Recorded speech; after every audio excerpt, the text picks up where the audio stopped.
me to the coffee shop. If you're new around here, welcome. I realized as I was zipping through, rushing through the setup of this live that I opened this up to everybody, which is not the promise. The promise is this is for subscribers. But hey, welcome, Scott. Good morning, Nicole. Good morning. I invite you along on my walk. Sorry, I was distracted by. Not sure what I'm seeing exactly. I invite you along on my walk over to the coffee shop, really to have a conversation. I host a show called Java with Jeff. Started out as our morning mindset. Earl changed the name on me, and it stuck, which is good. But every weekday morning, I host Java with Jeff, and we talk about the mindsets that are necessary for growth. And I suspect that a lot of these walk with me segments will be continuations of those conversations. And it's literally just as I walk over to the coffee shop every morning. I live in one of the historic neighborhoods in Indianapolis, and there's a Starbucks. It's the last one remaining in our neighborhood, last survivor. It's about 1.25 miles from my house, so let's go get some espresso. Anyway, the one of the things that I do every week on Java with Jeff is read the James Clear 321 Thursday email, and then ask the audience, hey, what do you want to talk about? Which of these do you want to talk about? And quick recap. Scott and Nicole know this because they are Java with Jeff faithfuls. Appreciate them popping over here as well. James Clear is the author of Atomic Habits, which is a book that we think would benefit all of us. And every Thursday, he sends out this email called 321. It's got a longer title to it every week, but it's 3 ideas from James Clear, 2 quotes from others, and 1 question for you. So it's a little change of schedule this week with all the things going on last week and this week. I read it this morning. Well, I read it Friday at the Entree Architect holiday party. And Friday, we unpacked what I wanted to talk about here. And then this morning, we unpacked a couple of other ideas from the three of the 321. And the one that we unpacked on Friday that I kind of wanted to keep going on was this question about whether or not you're living. I forget how it goes. Are you living your life? Are you doing the things you're doing in pursuit of a title or a lifestyle? And I'm sure I butchered that. I imagine if you go to James Clear's Instagram, he's probably got a post about that. But we're subscribed to the 321 Thursday email, which is really the only email that I subscribe to that I actually read. That's one of the things that I've said to the Java with Jeff audience is like, you could subscribe to it. It's a good email. I'll read it to you every Friday morning. But the question of lifestyle versus title. The more I've thought about that since Friday, when I read it, we started talking about it, the more it's really been working on my mind.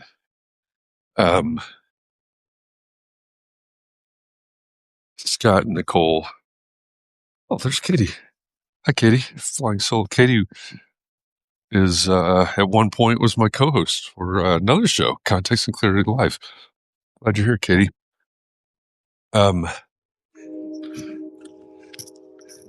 Many that have been following along over the years, and I stole this from Jake and Aaron at Out of Architecture. They were on Context and Clarity Live. Man, I remember the day because I stopped at a coffee shop to do this on my way home from a funeral. What does that say? But interviewed Jake Rudin and Aaron Pellegrino from Out of Architecture, and we talked about the noun problem. And I have, that stuck with me. I've used it a lot.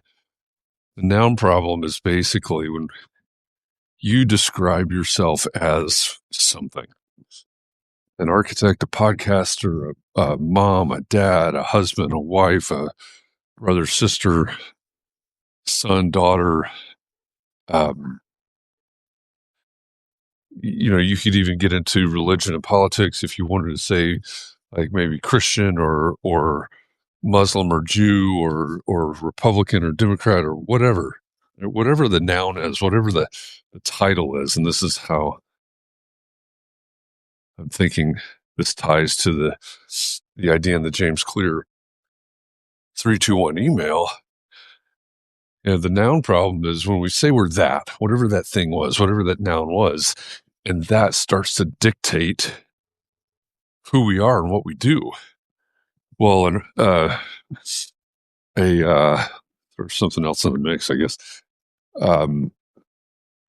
Well, I have trouble removing myself from this. I'm doing a lot of strategy sessions right now for small business owners, and many of them in professional services. Some architects, some accountants, basically, some startup founders, some therapists, some therapy. Go this way.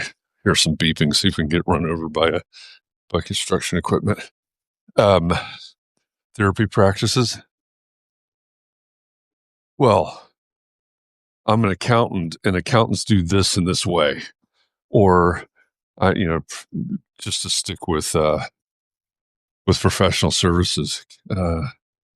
Who are you, not what are you? Yeah, I think that's huge, right? When we have that noun problem, it's we do this because of what we are. And it leads to all kinds of problems. I mean, just on a really simple level, if we, if we look at the way that certain professions or industries market themselves, I started one of the ways I really got started in this kind of stuff was I started researching, implementing, and then talking about social media marketing for architects back in, I think it was 2012. So I'd already had a start at it by that time because I think it was 2012. A contact I had, sorry, it's loud. Contact that I had at AIA National, which is the American Institute of Architects, they asked me to write an article on that for their website, and I did. And it turns out it was consumed quite a bit from the website, and I was speaking on the topic, and I would run into these people all the time, the old school people. I would say, we're architects, we don't market like that. Or they would actually try to, or grasping at straws, they were wrong, but they would try to tie it to the code of ethics and professional conduct. Architects don't market themselves. And that's, they're not to discount ethics and professional conduct at all. But if we remove that piece out of it and we say, well, this is, architects don't do this, or accountants don't do this, or they do this is how we do it. there's a ton, I brought up therapists or in therapy practices. We're all thought out now. There's a lot of turmoil in that profession right now with the way they have to deal with insurance, or if they're going to deal with insurance. A lot of health insurance providers are discontinuing coverage for mental health. A lot of people are using AI, ask ChatGPT to be your therapist. And, believe me, these therapists are testing it out. And there's some actually good use there. Doesn't replace the human connection, obviously, or the real human insights, but it's pretty interesting. But this idea that I am this, so this dictates this, that's the noun problem.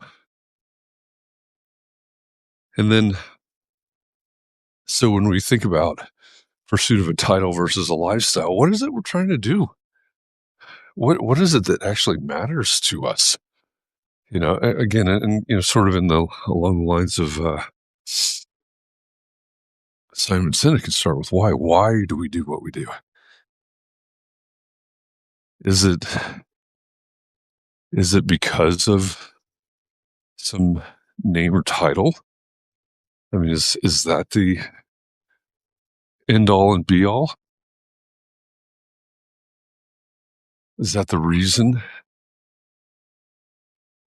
that we live for? Or are we doing whatever? Are we doing these things for a greater purpose that brings a lifestyle, that brings an impact, that builds a legacy? A lot of us get uncomfortable. People ask us what our legacy is going to be, but like it or not, you're going to have one. So what are we doing? Are we agreeing with people, protecting people, supporting people, voting for or against people because of a title? I mean, that's thinly veiled, right? It's wild, absolutely wild what's going on in this country right now for the protection of fill in the blank, a title, discounting. I'm not going to go too far into this danger zone here, but we're discounting citizens, we're discounting victims, we're discounting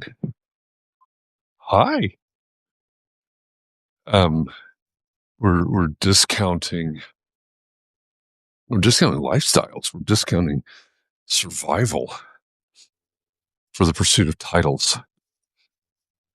What are we doing in our lives? When I talk about growth on Java with Jeff and in my professional work, my day job work with clients, I talk about a culture of growth, which could be personal, or could be organizational or institutional. But a culture of growth is a focus on growth for, if it's an organization, it's focused on the growth of your people, your employees, or it could be your family. It's focused on the growth of your organization. And there's a lot of ways to decide what growth means. And it's focused on the growth of your customers or your clients, if we keep it in that business realm. Or, it could be the impact, the people that you impact. Could be users, could be, neighbors, whoever it is that you're adjacent to, that you're serving, you're helping, they're buying, whatever. And then also, the lenses of personal growth, relationship growth, or professional growth. So when we're thinking about pursuit of lifestyle versus pursuit of title, if we look at it through the lens of professional growth, I think it's easy. A lot of people, I want to be a project manager, or I want to be a VP, or I want to be, whatever uh, titles are coveted in a in an industry or profession. Let's see. Cole says, I had this discussion with one of my employees a while back. She's avoiding the AREs, which is the Architect's Registration Exam, after failing a couple.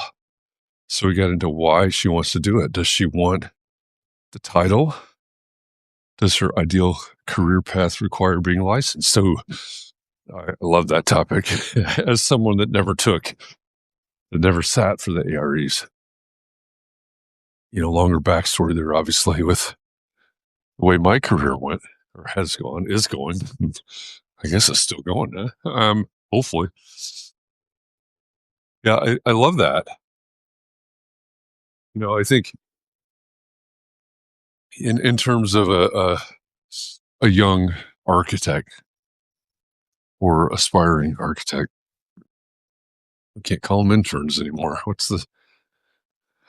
I've got to get back in practice mindset. I got to get my syllabus for next semester done. Probably this week. I'm sure it's already overdue. What do we call them now? It's not graduate architects. I forget the term. But yeah, what are they? And I actually had a student come up several years ago and thank me because I was the first person in the profession that had ever told them that it was okay to graduate from architecture school and not become a licensed architect or registered architect. Same thing, different term.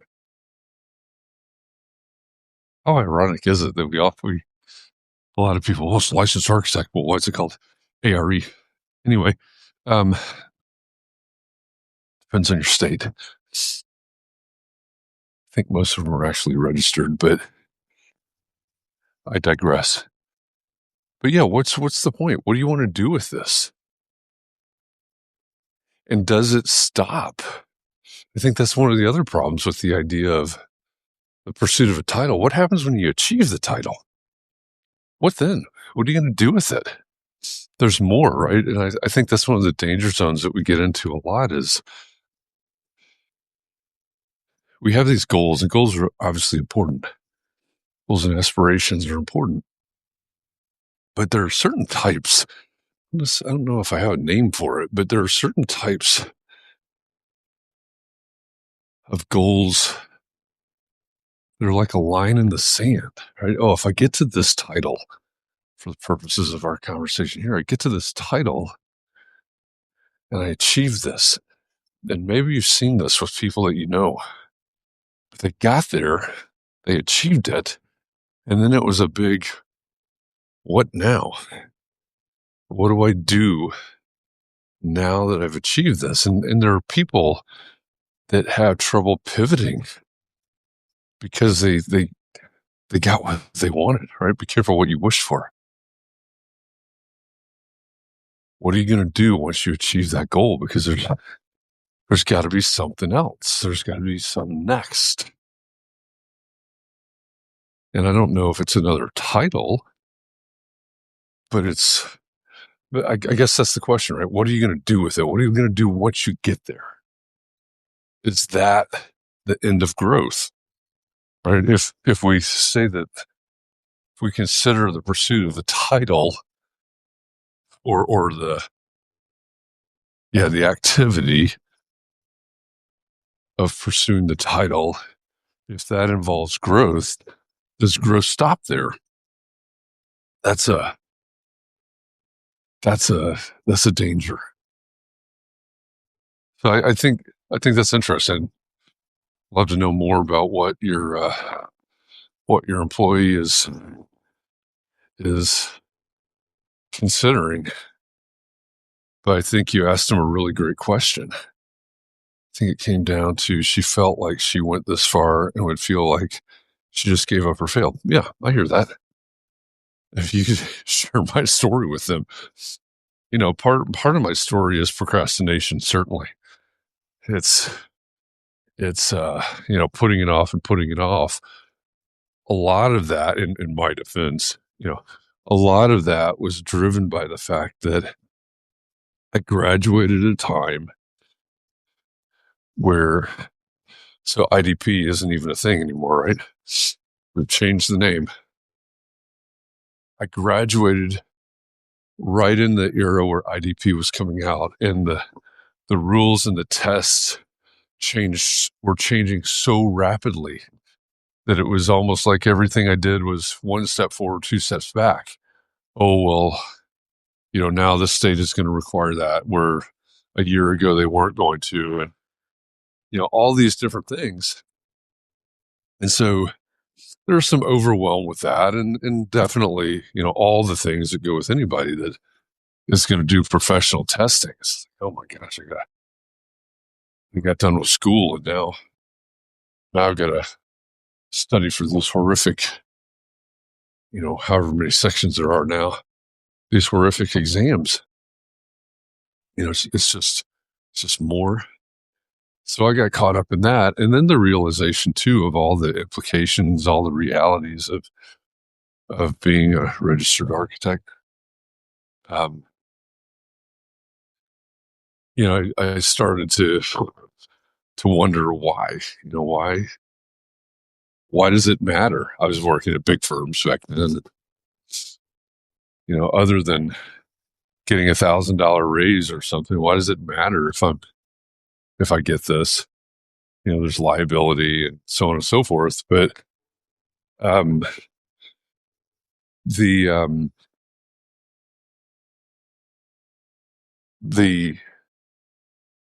question did, and actually, I mean, it still has occasionally popped up in my head. It's not so much the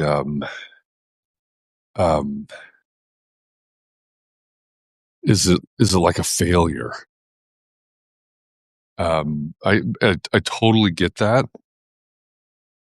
Is it a failure? Did I give up? Well, maybe. I don't think that matters so much.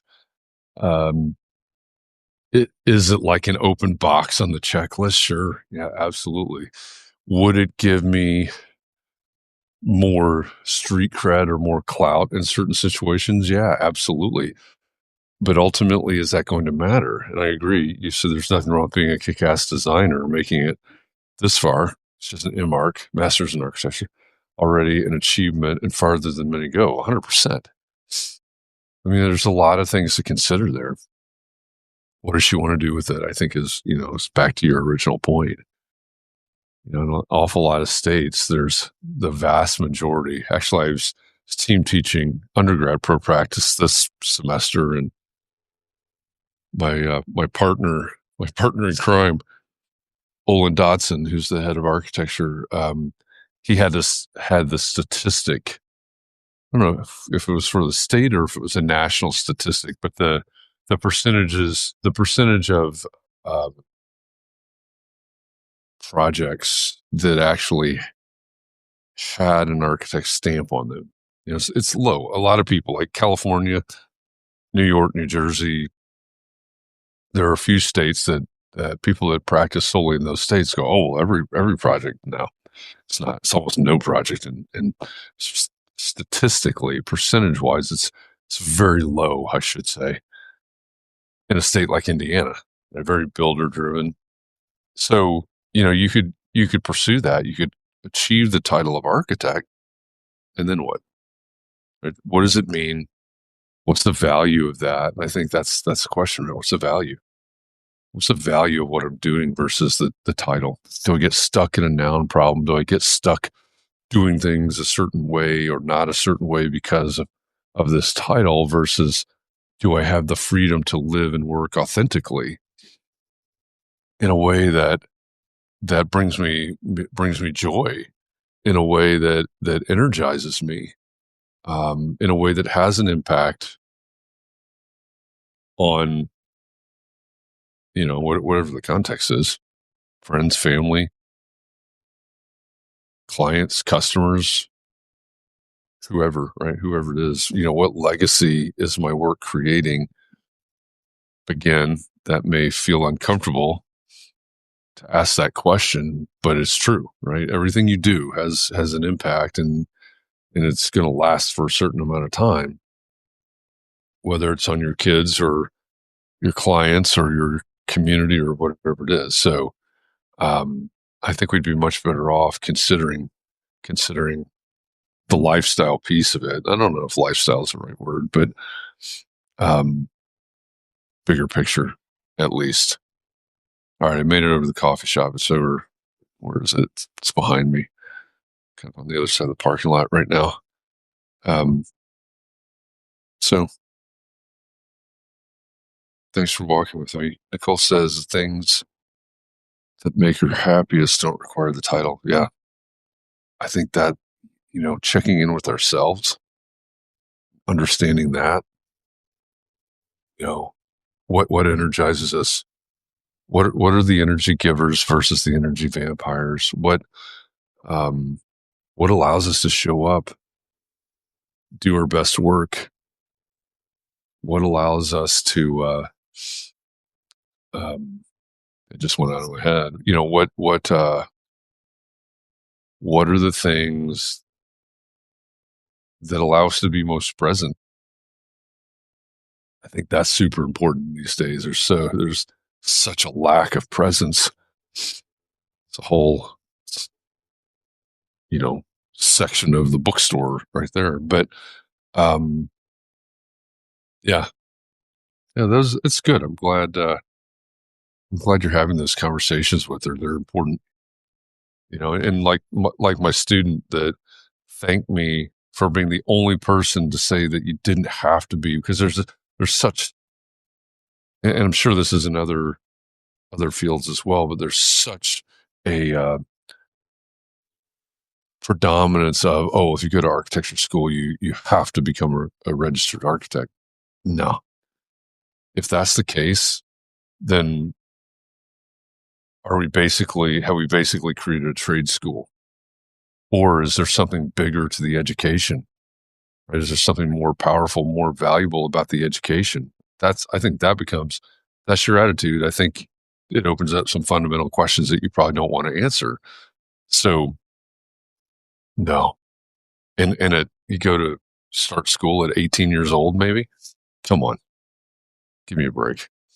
I'm 55. I don't know. All right. Thanks for walking with me. I'm going to go get some espresso and warm up my fingers. And I'll be back tomorrow. Thanks for walking with me. See you then.